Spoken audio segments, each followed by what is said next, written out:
Baik, bismillahirrahmanirrahim. Assalamualaikum warahmatullahi wabarakatuh. Perkenalkan, nama saya Bukhari Muslim. NIM 1801010033 dari Program Studi Hukum Keluarga Universitas Islam Negeri Araniri Banda Aceh.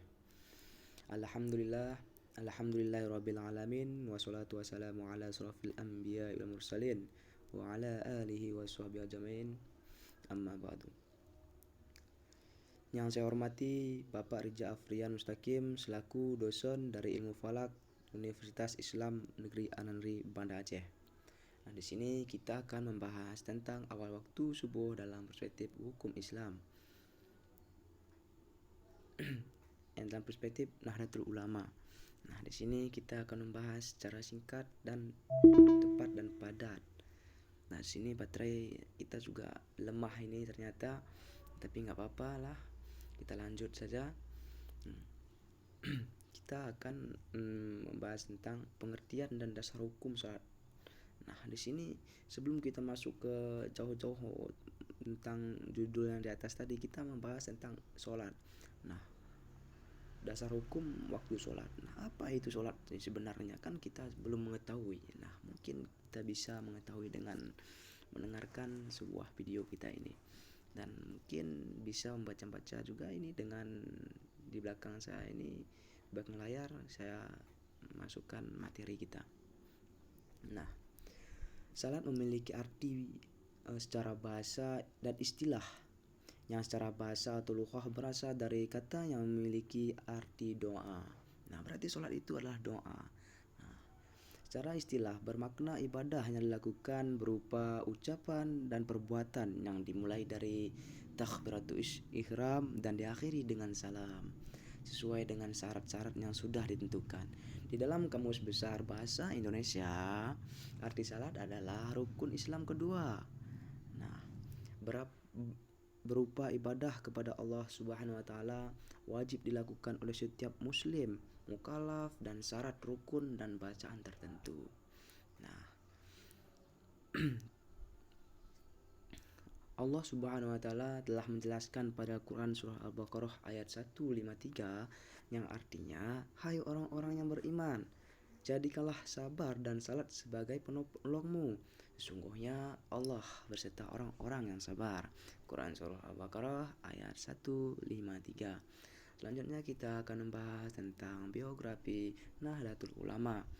Nahdlatul Ulama yang biasa disingkat dengan NU memiliki arti yaitu kebangkitan ulama atau kebangkitan cendekiawan Islam. Nah, berdiri pada tanggal 31 Januari 1924 Masehi atau 16 Rajab 1344 Hijriah di Surabaya, Jawa Timur, yang didirikan oleh Hasyim Asy'ari sebagai Rais Akbar. Organisasi ini bergerak dalam bidang keagamaan, pendidikan, sosial, dan ekonomi. Nah, berdirinya NU memiliki paham keagamaan yang menganut pada Ahlus Sunnah wal Jamaah. Yang dimaksud Ahlus Sunnah wal Jamaah adalah pola pikir yang mengambil titik tengah di antara rasional dan skeptik rasional. Sumber hukum yang digunakan oleh Nahdlatul Ulama adalah Al-Quran dan Hadis dan kemampuan akal yang ditambah dengan realitas empirik. Pemikiran-pemikiran tersebut merujuk pada ulama terdahulu, seperti halnya dalam bidang fikih lebih cenderung kepada Imam Syafi'i dan mengenai 3 mazhab lainnya seperti Imam Maliki, Imam Hanafi, dan Imam Hambali. Tujuan didirikannya NU ialah untuk menegakkan ajaran paham agama Ahlus Sunnah wal Jamaah di tengah-tengah lingkungan masyarakat kita. Nah, Nahdlatul Ulama dalam melaksanakan dan mengatur keorganisasian dibantu oleh lembaga-lembaga dan badan otonom. Nah, berarti Nahdlatul Ulama ini tidak berdiri dengan sendiri, tapi ada lembaga-lembaga lain yang membantu seperti dalam badan otonom. Nah, salah satu lembaga yang turut adil adalah lembaga Fakih. Nah, lembaga fakih adalah lembaga yang mengurusi tentang hisab dan rukun di ruang lingkup Nahdlatul Ulama. Fungsinya adalah menentukan waktu sholat, menentukan arah kiblat, menentukan awal bulan Hijriyah, dan menentukan waktu gerhana. Nah, Nahdlatul Ulama dalam hal ini lembaga fakih memiliki metode mengenai urusan fakih. Metode yang digunakan adalah metode ruqyat dan metode hisab sebagai pendukung agar mendapatkan hasil yang berkualitas. Maka dari itu, termasuk penentuan awal waktu salat dalam menetapkannya dirumuskan oleh lembaga fakih dan memiliki pedoman sesuai landasan yang dipegang oleh Nahdlatul Ulama. Nah, di sini lanjut kita akan membahas tentang penetapan kriteria ketinggian matahari awal waktu subuh perspektif Nahdlatul Ulama. Nah, di sini Nahdlatul Ulama sepakat bahwa tanda masuknya awal waktu subuh adalah terbitnya fajar shadiq di ufuk timur. Mengenai penjelasan fajar shadiq, Marufin Sudibyo menjelaskan Fajar Shadiq ini dipahami sebagai mulai terjadinya peningkatan kecemerlangan langit setelah langit pada sebelumnya dalam kondisi gelap. Jika membaca dari kurva, melihat sebelum fajar terbit kurva tersebut dalam keadaan lurus hingga terjadi pembelokan terus menerus, maka pada waktu itu fajar terbit.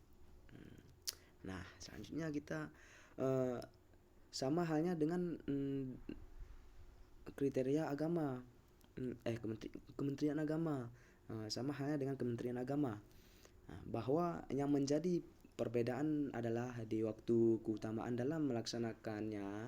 Nahdlatul Ulama dalam ini mengacu pada waktu khalas sebab dikuatkan oleh firman Allah Subhanahu wa taala dalam Al-Qur'an dan hadis Rasulullah sallallahu alaihi wasallam. Para ulama berbeda pendapat mengenai kapan waktu terbaik untuk melakukan sholat subuh. Sebagian ulama dari mazhab Imam Syafi'i dan Imam Maliki berpendapat bahwa terbaik untuk melaksanakan sholat subuh adalah di waktu khalas. Diperkuat dengan Syekh Wabah dan Al-Juhaili dan Imam Tantawi.